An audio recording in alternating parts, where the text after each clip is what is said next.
Сәлеметсіздер ме ұстаздар мен оқушылар. Номер 236 орта мектептің 6 сынып оқушысы Каналбай Мейірбек. Тұрақты тіркестер бойынша ғылыми жолама сауалнама жүргіземіз. Езу екі құлағына жетудің мағынасын білесіз бе?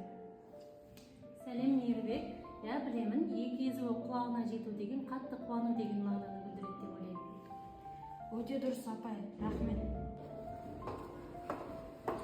Саламатсыз апай, сізге сұрақ қоюға бола ма? Болады. Мың алғыс сөзінің мағынасын білесіз бе? Мың алғыс сөзінің мағынасы рахмет деген мағынаны білдіреді.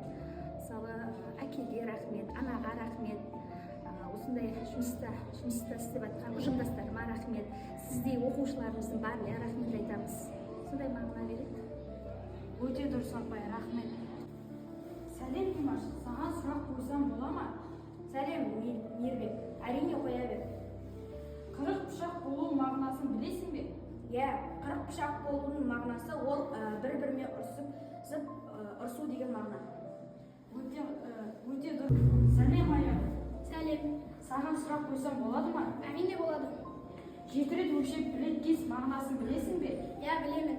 7 рет өлшеп білет кес дегеніміз, ал ең алғашында іс бастамас бұрын біраз ойланып, содан кейін істі бастау.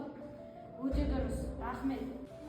Сәлем достар, сіздерге WhatsApp желісіне сауалнама жіберді.